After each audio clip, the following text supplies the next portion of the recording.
Morning everybody and welcome to today's webinar from the Curve Group. Today we're going to be looking at time to hire is too high, how to build and nurture ready-made talent pools, refining your recruitment process. For those of you that have not joined us before, welcome. It's lovely to have you with us today. Just for everybody's ease, just a couple of areas of housekeeping. If I could ask you just to kind of move your mobile phone away from you if it's there so it's not a distraction, that would be absolutely fantastic. Today's webinar is being recorded and we will of course send the link out to you so you've permanently got the recording within the next 24 to 48 hours. Today's webinar is expected to take around half an hour at the most, and that includes time allowed for questions and answers as well. So a little bit more about the Curve Group. So the Curve Group is the largest privately owned recruitment and HR outsourcer in the UK. So what do? We provide configurable outsource solutions across the entire life cycle. Our outsource solutions are underpinned by a range of complementary specialist consultancy and project services, just as the wheel here shows. So we can do everything from sourcing and attraction, offering and onboarding, employee relations and administration, all the way through to change management and exit management. Our solutions can be configured to support businesses of all shapes and sizes, from SMEs and challenger brands right through to FTSE 250 businesses as well. And as well as being fully embedded into a business, our solutions can be a wraparound and complement your existing teams and functions, providing the additional expertise and scalability when a business needs it most. Here at the Curve Group, we're incredibly proud of what we deliver. And here we've just got a range of some of the awards that we've received over recent years. Now, if any of you ever get the chance to come to Curvy HQ, then you'll see all of these awards dotted around the organisation. And as I've said, we are incredibly proud of them. So what I'd like to do now is just a couple of introductions. So my name is Anna Clapton and I'm going to be your host and guide us through the webinar today. But most importantly, I've got Liz Ralphs with us, who is our resourcing business partner. And I've got Tom Haycock, who's our lead recruitment business partner, and will be guiding you through the webinar today. So let's just take a look at the agenda. So what's happening in the market, what we mean by time to hire, why your time to hire matrix matter, negative impacts of a time to hire, positive impacts of a low time to hire, top tips on how to reduce time to hire, build and engage in talent pools, and most importantly, some key takeaways for you. So without any further ado, what I'd like to do now is hand over to Tom. Tom, over to you. Thanks, Anna. Hi, everybody. Thanks for joining us. So the aim of today's session is to enable you to understand why time to hire is an important metric to track, highlight the difference it can make to your business, and most importantly, how you can reduce it. So what's happening in the market? In short, as I'm sure many of you will agree, we are continuing to see a very challenging market. To give you some context, the volume of job openings across the UK is a new record of 1.3 million in Q1. Unemployment also fell to its lowest level of 3.7% in the same quarter, and it's estimated that only 5 to 15% of the market is currently active. To add to this, 93% of employees are doing some form of hiring in 2022, which, to add context, is plus 11% versus last year. In response, and a positive, is 63% of businesses are now being more flexible and are willing to hire someone with transferable skills and train them. But it is important to know that surveys suggest that almost 55% of candidates would accept a job that they are unsure about whilst continuing the search. This is why reducing your time to hire and delivering a positive candidate experience is more important than ever. So what do we mean by time to hire? Simply, time to hire is the amount of time taken from when a position goes live to the day that it moves to offer. According to LinkedIn, the average time to hire across a range of functions is 41 days. That number is a good average to keep in mind, although internal recruiting will generally take less time, and jobs requiring more unique and niche skills will typically take longer. As an example, roles in specialist areas such as engineering and research, they take a median of 49 and 48 days. And as you'd expect, less specialist areas, such as customer service and admin roles, take a median of 34 and 33 days. As a result, organisations will often factor this into their time to hire targets, with different targets to certain types of roles and levels. And that's something that you might want to consider for your future hiring. And now I'd like to hand you over to Liz. Thanks, Tom. So let's explore a bit further why time to hire matters. So aside from the current market challenges that Tom mentioned, time to hire matters because it can have either a negative or a positive impact from both a business and a candidate perspective. So let's start by exploring some of the negative impacts that a high time to hire can have. So firstly, from a business perspective, you'll find it more difficult to compete against others that are hiring faster. There can also be a loss from an operational perspective if productivity is impacted with there being gaps in your resource. And those gaps can then often lead to pressure on other employees, which can then impact attrition, and then it can even impact your employer brand. And if all of this impacts the business's ability to deliver, there's potentially going to be a financial impact as well as an impact on customer satisfaction. From a candidate perspective, you can expect a loss of engagement and interest in your company, and you'll likely also have more candidates just dropping out of the process if you're taking too long. Company credibility is also often questioned because it can lead to certain perceptions of the culture. And if candidates have a poor experience, this can impact your reputation, especially if candidates leave in reviews on sites like Glassdoor. And remember, studies show that there is a direct link between a poor candidate experience and the consumer perspective of your brand or company. So the good news is that on the flip side, there are lots of benefits of getting this right. So I won't go through everything here, but some to highlight are from a business perspective, you'll be better positioned to attract top talent, not just through higher engagement, but you'll be in a more competitive position to get them through your process quickly. And as a result, you should see less dropouts as well. And then bringing new talent into the business quickly will also mean that there'll be better team morale, and hopefully that'll lead to more referrals. And again, that improved employer brand. And for candidates, they're going to feel valued and prioritised. They'll stay engaged through the process, and then hopefully whether they convert into colleagues or not, they're going to be left as advocates for your company. So now I'll just hand back to Tom so that he can talk through some top tips to bring down the time to hire. Thanks, Liz. So we now want to share our top tips on how to reduce time to hire. There's several areas that can be focused on, which are process and pace, defining clear roles and responsibilities, and developing an effective attraction strategy. This should be underpinned by the use of accurate internal and external data, which will enable you to monitor performance against your targets, identify challenges and opportunities, which in turn will allow you to refine and tailor your approach. So when looking at process, it's important to add that one size doesn't fit all. For example, volume hiring for low-level positions, you may just need a one-stage assessment centre process, but a more technical senior hire may need to have several interview stages to assess the candidate effectively. Our key call out, however, is to minimise the number of interview stages, to reduce time and improve the candidate hiring manager experience. I don't think I have to say, but it is a very competitive market, and your competitors will move quickly to secure talent. A key aspect for any process needs to be consistency, and we highly recommend that you create and use defined process maps and interview frameworks that all of your team can use.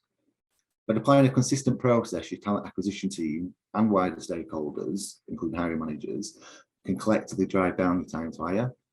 It's important to set recruitment milestones that cover the whole end-to-end process, and that's going to set in clear timeframes for each stage, which combined collectively achieve your overall time to hire targets. This could include, just as a few examples, but not limited to, the time it takes to create and get a position live in your ATS. It could be the time it takes to complete a vacancy briefing with your hiring manager to once a role is being approved, and that could be a target of 2 days. Or there could be a maximum time frame that recruiters are given to review and process applications, for example, 24 hours. It's important to add that this approach is flexible, and you can tailor the milestones that you create to complement the recruitment process, your recruitment process, and needs. Once agreed, however, it's key that the talent acquisition team and all the relevant stakeholders commit to working to these milestones. This will ensure that all candidates and hiring managers have a great experience and ensure a fair and unbiased approach.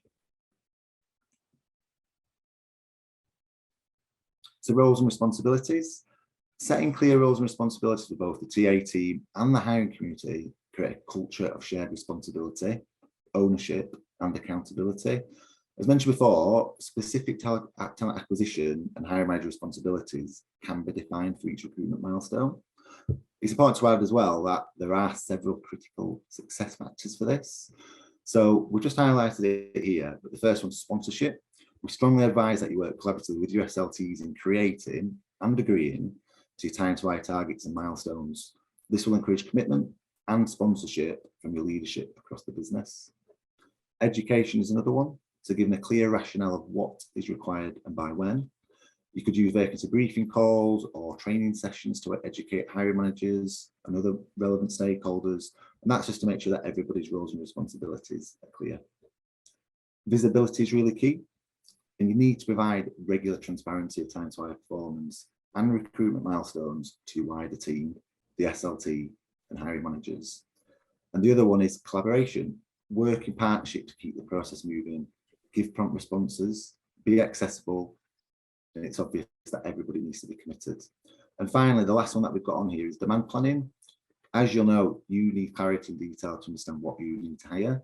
So the business needs to give you upfront notice of its hiring requirements, which will enable you to build effective and relevant talent pools. And now flash back to this. Thanks. So your attraction strategy's got a really big role to play in bringing down time to hire. And with the market being so competitive, you need to ensure that you're engaging with active candidates as well as the more passive candidate market. And as Tom mentioned earlier, it's estimated that only around 5 to 15% of the current candidate market is active. So if you're only using advertising to attract candidates, there's potentially another 85% of the market that you're just missing out on. So think about these 5 main channels to help with a multifaceted attraction strategy. So if we start with advertising, this is going to ensure that you're really visible across the active market.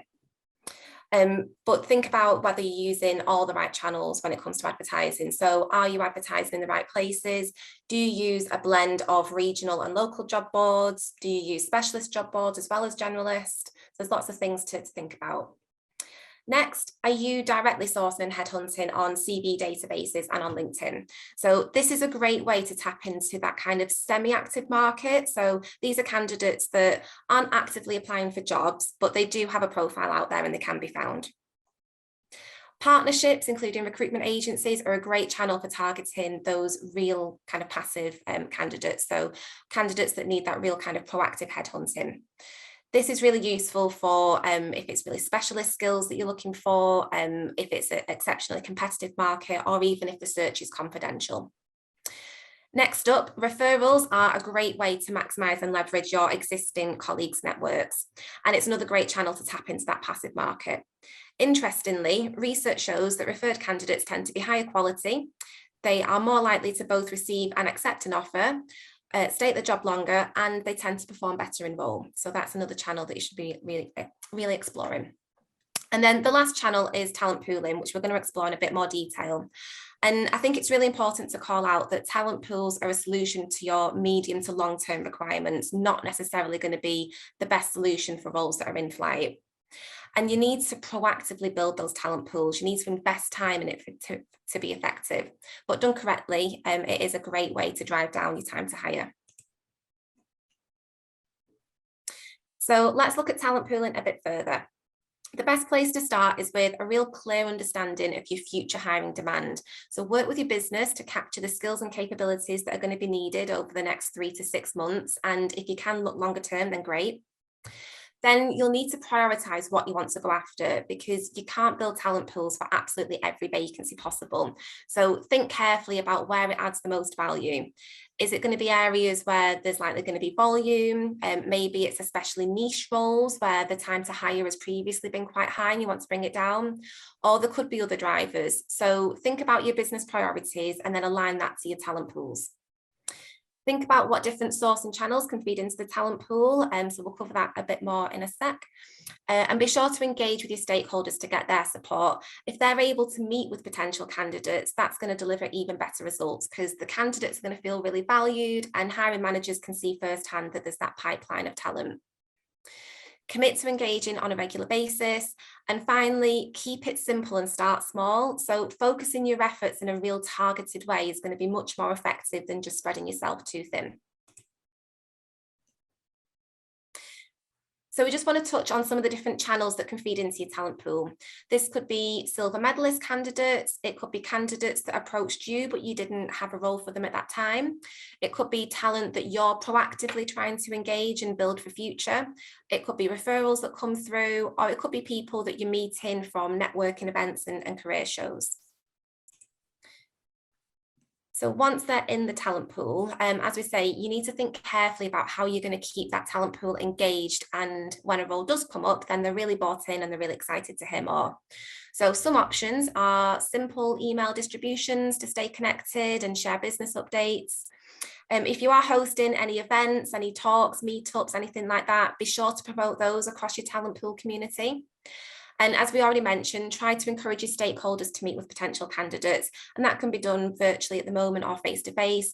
And it's probably best to keep it quite informal. It's more like coffee style chats at this stage. And all of this activity can really support your brand awareness. So think carefully about the key messages that you want to push out to that talent community. So I'll just hand back to Tom to look at data. Nice. Yep, so looking at data, data-driven recruitment is a hiring approach that uses technology and data to firstly analyse performance. It allows you to track your overall time to hire and analyse performance across other key areas, including source, quality and cost. And secondly, identify challenges and opportunities within your end-to-end recruitment process, as well as analyse the effectiveness of your attraction channels. So looking at the benefits of data-driven recruitment, it will better enable you to build effective source and attraction strategies. Internal and external data insights can help shape your hiring strategy, including where you recruit, the channels that you use, and how you engage talent. It can also identify alternative or untapped talent pools or candidates, and it can help influence stakeholder decisions. All of this impacts the time it takes to source a successful candidate. Other benefits include improved costs and efficiencies. Another one would be improved hiring manager and candidate experiences, and improve quality of hires. So for example, looking at simple funnel metric data, such as CV to interview ratios and interview to offer ratios, can give strong insights into the quality of candidates that are being delivered, enabling you to make the right adjustments and decisions. Vacancy and hiring forecasts will also improve. It's also important to add that there are some critical success factors to this, which are data quality. You need to ensure that information in your ATS is accurate and statuses are kept up to date and in real time. Your internal data is only as accurate as the information you and your team input into the ATS. And finally, the other one would be rec management process or vacancy management. A clearly defined rec management process and guide can ensure consistency in the way in which the recruitment team manage requisitions, and it will positively impact the quality of data in your ATS as well.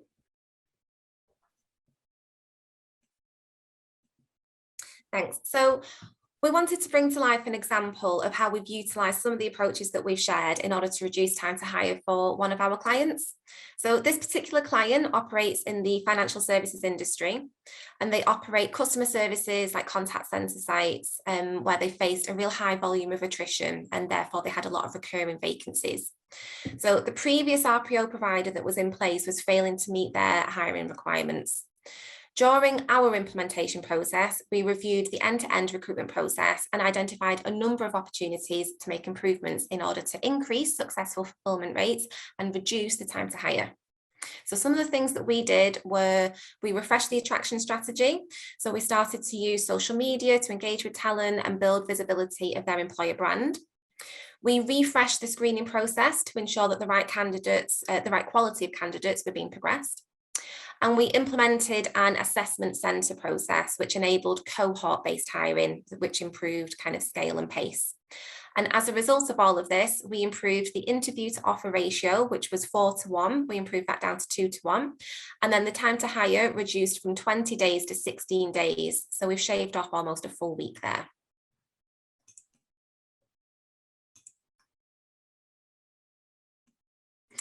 So I appreciate that we've shared an awful lot of information in quite a short period of time, but we've just summarised some of the key takeaways here.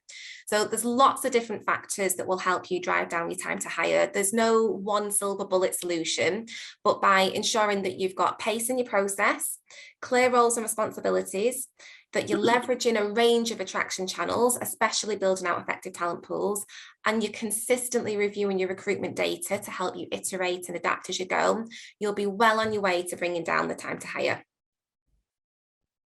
Excellent. Thank you very much, both Liz and Tom. So now we're actually here for some questions. So there are a number of ways that you can do this. You're more than welcome to raise your hand and we can open up your mic. Alternatively, we've got the chat facility, or there is a Q&A facility. Now, if you would much rather, what I'm going to do now is just bring up both Liz and Tom's email addresses. So if you'd much rather kind of email them offline and drop them any questions that you've got around today's content, then please feel free to do so. So I'll just give it a couple of seconds. I can't see any questions coming in at the moment, and I've got nobody raising their hand at all. So with that in mind, then we'll just move forward and we can always come back to them if any pop up in the next couple of minutes.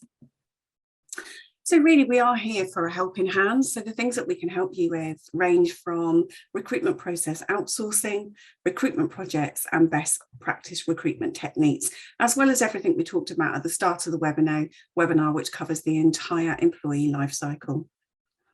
So over the coming months, we've got some other webinars coming up, which might be of interest to you. So in July, we've got talent assessment and succession planning. We're going to take a break in August, and then coming up in September is a very hot topic at the moment, all around diversity, equality and inclusion. And then we'll conclude in October with enhancing your candidate experience.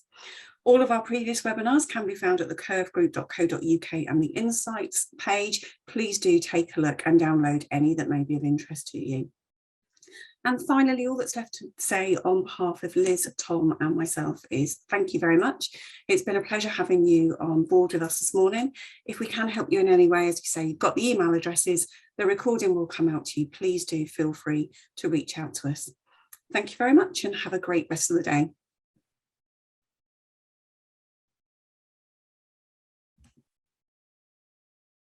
We have actually just got a question come in. So Liz, Tom, we've got a question that's come in from Leanne Elliott. So is a business able to advertise a role that it's not currently available in the interest of building a pool for future vacancies? Yeah, so it's a really interesting question. I wouldn't advise advertising a role that isn't available at the moment. What you could probably do is look at the content and maybe different content that you put out there to try and draw people in. Think about using your ATS as well. So typically your ATS will have a function where candidates can sign up for job alerts and register with you. So that's a great way to allow people to come into that process. But yeah, typically speaking, you shouldn't really be advertising a role that isn't an actual vacancy. Think about getting that content out there in a different way. Does that help?